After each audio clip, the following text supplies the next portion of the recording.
बूढ़ों पर अल्लाह का दर्दनाक अजाब। अल्लाह ताला फरमाते हैं कि जब मेरे बंदे की उम्र 40 साल होती है तो मैं उसको 3 किस्म की बीमारियों से महफूज कर देता हूँ। फिर जब उसकी उम्र 50 साल होती है तो मैं उसकी माँ और बीवी को बिस्मिल्लाहिर्रहमानिर्रहीम। अल्लाह ताला ने कुरान मजीद में इरशाद फरमाया, और हम जिसको लंबी उम्र देते हैं तो हम उसकी जिस्मानी बनावट को इब्तिदाई हालत की तरफ उलट देते हैं। बस क्या वो समझते नहीं हैं? सूरह यासीन। साहिब तिबियानुल कुरान इस आयत करीमा की तफसीर में तहरीर फरमाते हैं कि कुफ़ार ये कह सकते थे कि हम दुनिया में बहुत कम अरसा रहे थे, अगर हम दुनिया में ज़्यादा अरसा रहते तो ऐ हमारे रब, हमारे ईमान व अमल में कोई कमी कोताही ना होती। अल्लाह ताला ने इस आयत करीमा में उनके इस उज़र का रद्द फरमाया है। इसका खुलासा यह है कि क्या तुमको ये मालूम नहीं कि तुम दुनिया में अपनी उम्र के इस हिस्से तक पहुँचे थे जब तुम्हारे कवि कमज़ोर हो चुके थे, और हमने तुमको इतनी लंबी ज़िंदगी दी थी जिसमें तुम अगर चाहते तो गौर व फिक्र करके ईमान ला सकते थे। जैसा कि इस आयत में फरमाया कि हमने तुम्हें इतनी उम्र नहीं दी थी जिसमें जो शख्स नसीहत कबूल करना चाहा वो नसीहत कबूल कर लेता, और तुम्हारे इस अज़ाब से डराने वाला भी आ चुका था। सूरह फातिर। इंसान की ज़िंदगी मुख्तलिफ अदवार में गुजरती है और इसके जिस्म के मुतअद्दिद और मुख्तलिफ कैफियत का तरत्तुब होता है। इसकी इब्तिदा तुराब यानी मट्टी से होती है, फिर ये मट्टी निबात की शक्ल में ढल जाती है और सब्ज़ा उसकी ग़िज़ा बनता है, और ग़िज़ा खून बनाती है, फिर नुत्फ़ा बनाती है, फिर नुत्फ़ा रहम में जाकर अलका जमा हुआ खून बन जाता है, फिर मुज़फ़ा गोश्त की बोटी बन जाता है, फिर उसकी हड्डियाँ पहनाई जाती हैं और उसमें रूह डाली जाती है, और जब माँ के पेट में बच्चे की शक्ल मुकम्मल हो तो उसको जनीन कहते हैं। जब वज़े हमल हो जाए तो उसको वलीद कहते हैं। माँ का दूध पीने लगे तो उसको रज़ी कहते हैं। ठोस ग़िज़ा खाने लगे तो उसको फ़तीम कहते हैं। खेलने कूदने की उम्र को पहुँच जाए तो उसको सभी कहते हैं।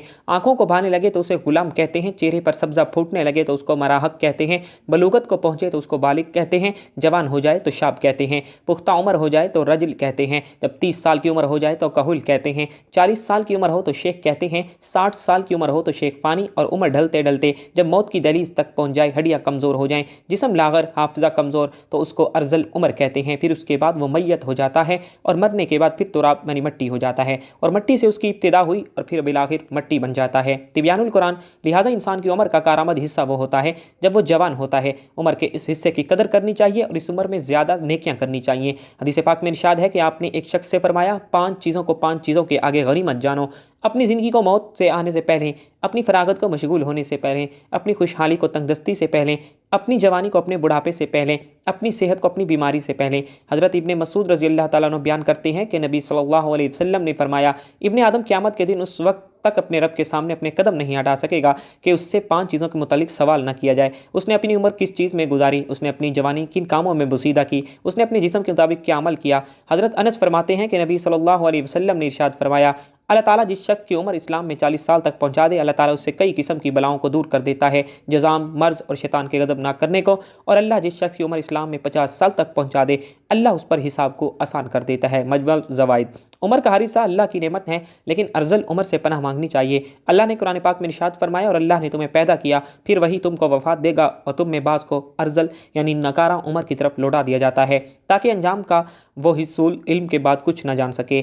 हज़रत साद रज़ी अल्लाह ताला अन्हु बयान करते हैं कि रसूल सल्लल्लाहु अलैहि वसल्लम ने नमाज़ों के बाद इन चीज़ों से पनाह तलब करते थे, ऐ अल्लाह मैं बुज़दिली से तेरी पनाह में आता हूँ, और मैं इससे तेरी पनाह में आता हूँ कि मुझे अर्ज़ल उम्र की तरफ लौटा दिया जाए, और मैं अज़ाब कब्र से तेरी पनाह में आता हूँ। इस हदीस में आपने अर्ज़ल उम्र से पनाह मांगी है। ये अर्ज़ल उम्र है क्या? इस बारे में अल्लामा ऐनी लिखते हैं कि अर्ज़ल उम्र से मुराद ये है कि इंसान इस कदर बूढ़ा हो कि कमज़ोर होकर अपने बचपन की इब्तिदाई हालत की तरफ लौट जाए, उसकी समात और बसारत कमज़ोर हो जाए, उसकी अक़ल काम न करे और समझ में कोई बात न आए, वह फ़राइज़ को अदा ना कर सके और अपने ज़ाती काम ना कर सके, अपनी पाकीज़गी और सफाई का ख्याल ना रख सके, और अपने घर वालों पर बोझ हो जाए, वो इसकी मौत की तमन्ना करने लगें। और अगर इस शख्स का घर बार ना हो और वह बिल्कुल तनहा हो तो इससे बड़ी और क्या मुसीबत होगी। अल्लाह ऐसी उम्र से हम सबको महफूज फरमाए। यह आम लोगों का हाल है कि 40 साल के बाद उनका दौरे इन्हितात शुरू हो जाता है, उनके असाब कमज़ोर हो जाते हैं, और जिन लोगों पर अल्लाह का ख़ुसूसी करम होता है जैसे उलमा और औलिया अल्लाह, वो 60 साल के बाद भी मजबूत और तवाना होते हैं और उनके हवास कायम रहते हैं।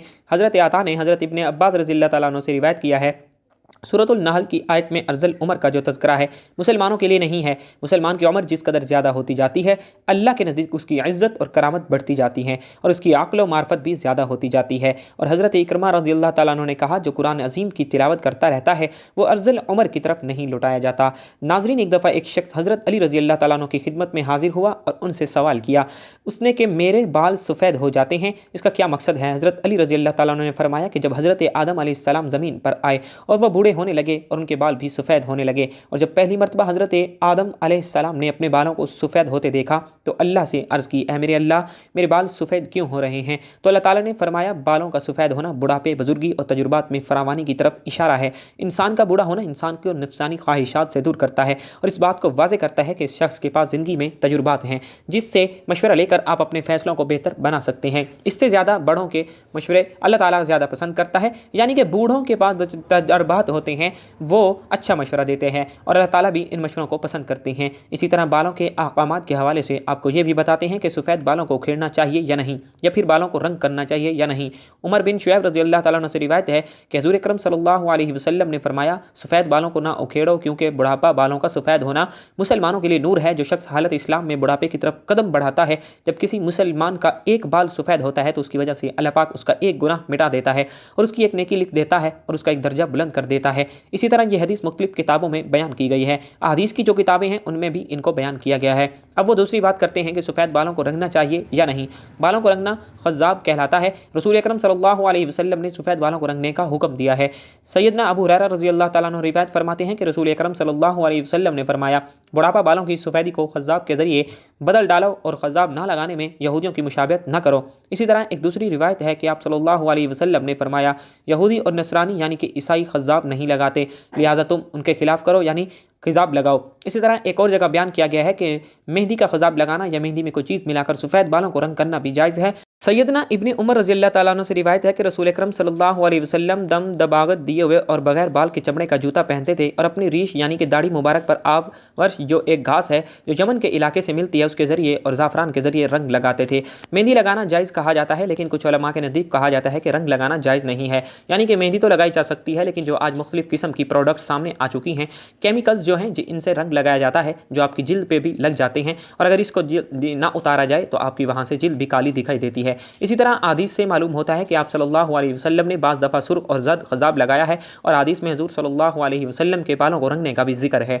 इसी तरह सफ़ेद बालों में स्याह ख़ज़ाब लगाना जायज़ है या नहीं, इस हवाले से भी आपको बताते हैं। सैयदना जाबिर बिन अब्दुल्लाह रज़ी अल्लाह ताला अन्हु से रिवायत है कि फ़तह मक्का के दिन सैयदना अबू बकर सिद्दीक़ रज़ी अल्लाह ताला अन्हु के वालिद अबू कहाफ़ा को लाया गया। उनके सर और दाढ़ी के बाल बिल्कुल सफ़ेद थे। हुज़ूर सल्लल्लाहु अलैहि वसल्लम ने फरमाया, इसका रंग बदलो और काले रंग से बचो। इसी तरह एक रिवायत है कि सैयदना अब्दुल्लाह बिन अब्बास रज़ी अल्लाह ताला अन्हु से रिवायत है कि रसूल सल्लल्लाहु अलैहि वसल्लम ने फरमाया, ऐसी कौमें आखिर इस ज़माने में आएंगी जो कबूतर की पपोतों की तरह काले रंग का ख़ज़ाब करेंगी, वो जन्नत की खुशबू तक न पाएंगी। इससे यह वाज़े होता है कि काला रंग नहीं करना चाहिए।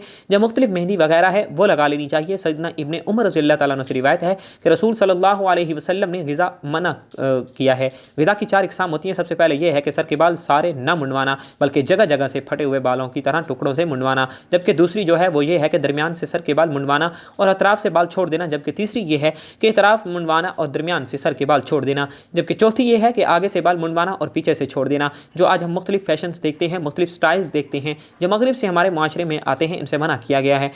अल्लामा इब्न तैमिया रहमहुल्लाह फरमाते हैं कि अदल और इंसाफ कायम करने के लिए अल्लाह और उसके रसूल सल्लल्लाहु अलैहि वसल्लम की कमाल सोहबत और शफ़क़त से इंसानी जिस्म में भी अदल का ख्याल रखा कि सर का बाज़ हिस्सा मुनवा कर और बाज़ हिस्सा तर्क करके सर के साथ बेइंसाफ़ी ना की जाए। बालों से कुछ हिस्सा सर का नंगा कर दिया जाए और कुछ हिस्सा ढांप लिया जाए। ये जुल्म की एक किस्म है। इस तरह सैयदना इब्न उमर रज़ियल्लाहु ताला अन्हु से रिवायत है, नबी सल्लल्लाहु अलैहि वसल्लम ने एक बच्चे को देखा कि उसके सर का कुछ हिस्सा मुड़ा हुआ था और कुछ छोड़ा हुआ था।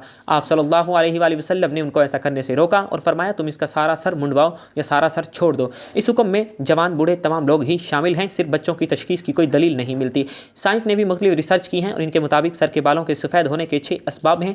पहली वजह यह है कि विरासत में यानी कि आपके बाप दादा से चलता हुआ आता है, यानी गंजापन या सफ़ेद बाल। दूसरी वजह यह है कि ऑटो एम्सोन अमराज जो कि एक बीमारी है, इसकी वजह से भी यह होता है। तीसरी वजह है आलूदा माहौल यानी कि गंदगी की वजह से भी इंसान के जो बाल हैं वो सफ़ेद होते हैं। चौथी वजह ज़हनी तनाव है, यानी कि इंसान जब ज़्यादा सोचता है या डिप्रेस्ड रहता है यानी ज़हनी तनाव का शिकार होता है, उसकी वजह से भी सर के बाल सफ़ेद हो जाते हैं। पांचवी वजह सिगरेट के धुएं की जद में रहना, यानी कि आपके इर्द गिर्द सिगरेट रहे, इसका धुआं रहे या आप खुद भी सिगरेट पीते रहें, इसकी वजह से भी बाल सफ़ेद ज़्यादा होते हैं।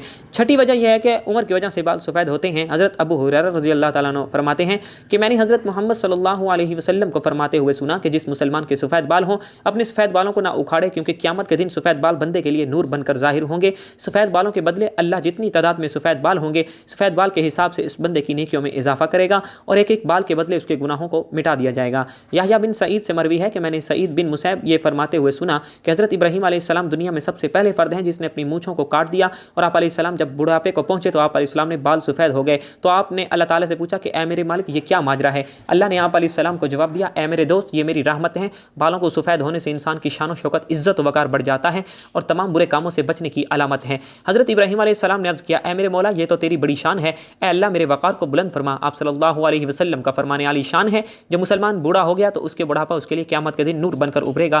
ایک بندے نے نبی صلی اللہ علیہ وسلم سے عرض کی، اے اللہ کے نبی لوگ سفید بالوں کو اکھاڑ دیتے ہیں، اس کا جواب سن کر آپ نے فرمایا کہ جو بندہ اپنے سفید بالوں کو اکھاڑتا ہے اس نے قیامت کے دن اپنے نور کو ختم کر دیا۔